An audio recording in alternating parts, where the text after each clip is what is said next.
Lalawigan ng Cotabato, nakapagtala na naman ng ASF. Barangay Upper Labay, kinoronahan bilang Lenlagi ng Libon 2024 sa lungsod ng General Santos. At mahigit 2,000 kabataan nakiisa sa pagtatapos ng Sports Camp 2024 sa lungsod ng Tacurong. Yan ang ulo ng mga balita sa Soccer Gen Headliners.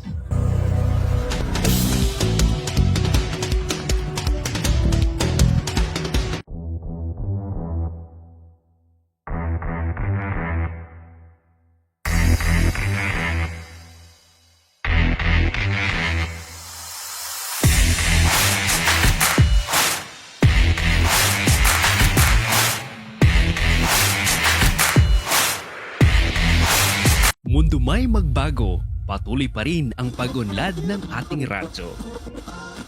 Isang siglo na ang lumipas, ngunit nananatiling radyo ang pinakamalakas na boses ng Pilipino. Hatid nito'y di lang musika at ritmo, pati na rin kaalamang huhubog sa ating pagkatao. Impormasyon at balitang angkop di lang sa mga matatanda, abot na rin pati mga bata.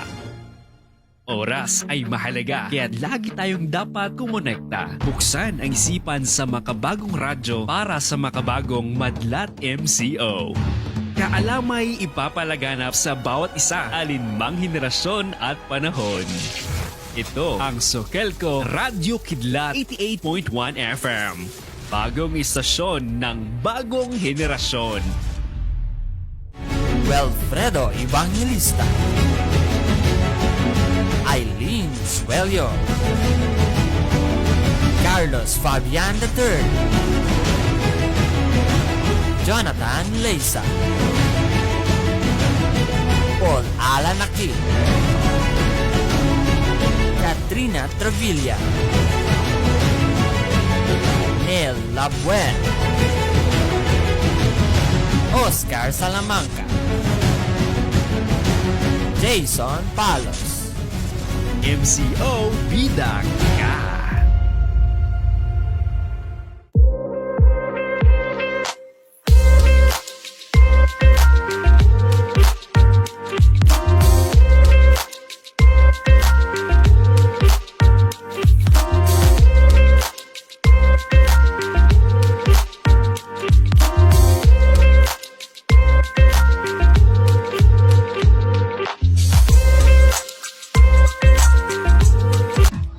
Magandang araw, South Central Mindanao. Narito na ang mga pangunahing balita sa Soccer Gen Headliners ngayong Hulyo 24, taon 2024. Lalawigan ng Cotabato, nakapagtala na naman ng ASF.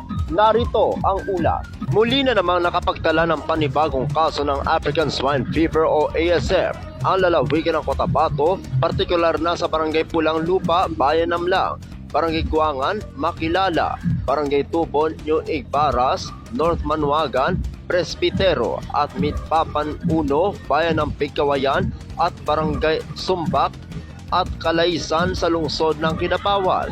Batay sa ulat na isinumite ng Office of the Provincial Veterinarian o OPVET, mayroon ng 8 munisipyo sa lalawigan ang apektado ng nasabing sakit. Ako ang inyong kaibigang Apolinario Terry Valencia para sa Soccer Gen Headliners.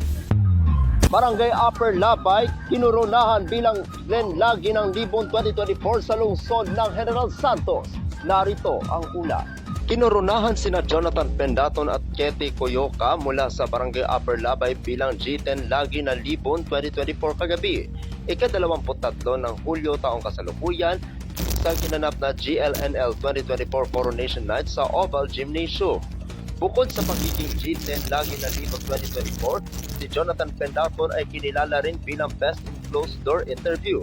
Si Ketty Coyoca naman ay tumanggap ng mga parangal bilang Miss AUS Uniforms at Supplies at Miss Photogenic sa ginanap na kompetisyon. Nakalaban nila ang 10 batang blaan na kalahok mula sa iba't ibang barangay sa lungsod ng General Santos. Sa buong kaganapan ng koronasyon, ang mga sumusunod na kandidato ay nagwagi laban sa kanilang mga pares. Second runner-up si Binibining Reka Sebang mula sa Labangal at Ginoong Adrian F. Roble mula sa Labangan. First runner-up si Binibining Clarice Pauline Calaos Tinagakan at Ginoong Lian Dave Lunes mula sa Sinawal. Bukod sa pageant, inihayag din ang mga nanalo sa mga cultural competition tulad ng Maral, Flalok, Lingen at Blaan Sport Competition.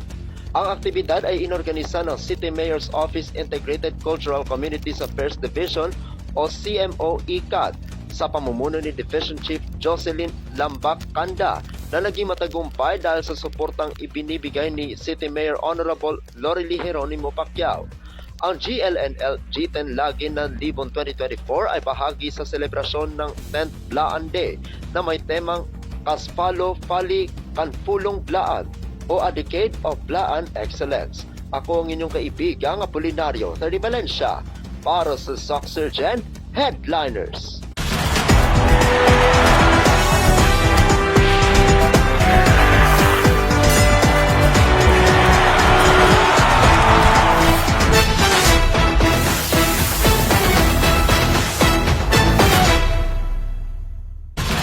Para sa uling balita, mahigit 2,000 kabataan nakiisa sa pagtatapos ng Sports Camp 2024 sa lungsod ng Tacuro.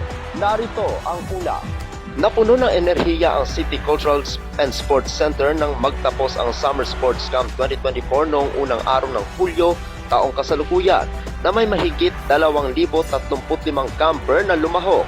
Nagsimula ang kaganapan sa isang grand opening salvo, masiglang pagtatanghal ng intermission at mga exhibition na magpapakita ng mga hinasa na kasanayan ng mga camper sa iba't ibang disiplina sa palakasan.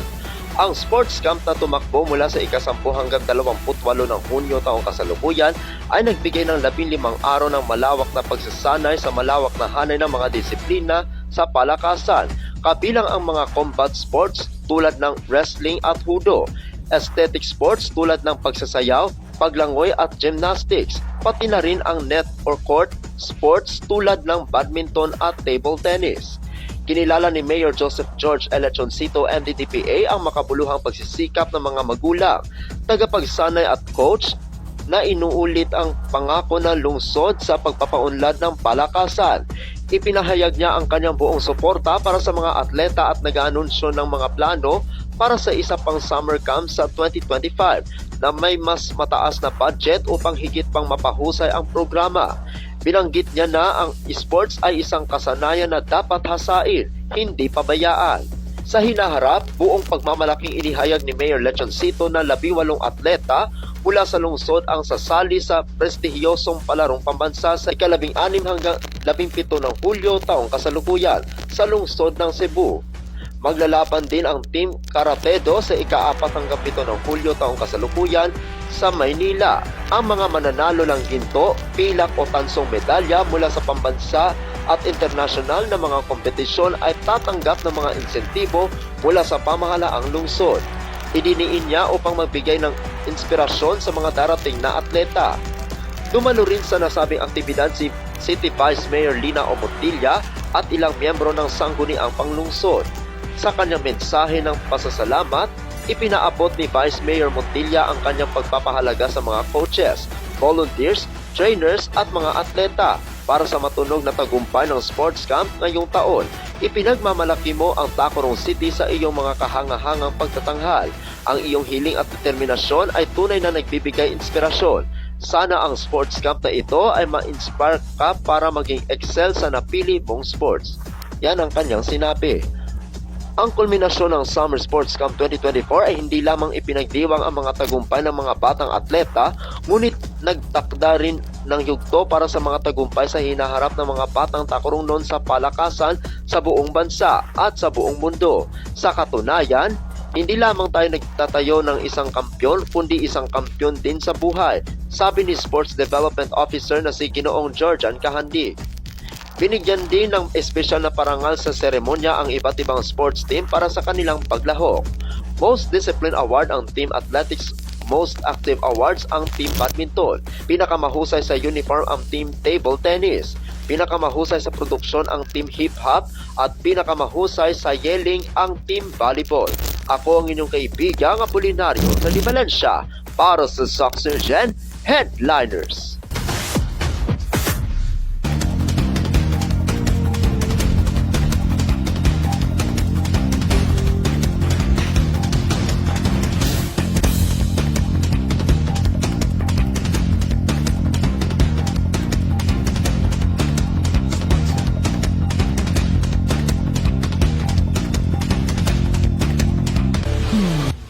At yan ang kabuuan mga balita sa araw na ito. Mga balitang kailangan ninyong malaman. Balitang walang kinakampihan. Balitang totoo. Balitang may dalang aral at inspirasyon. Ito ang Soccer Gen Headliners.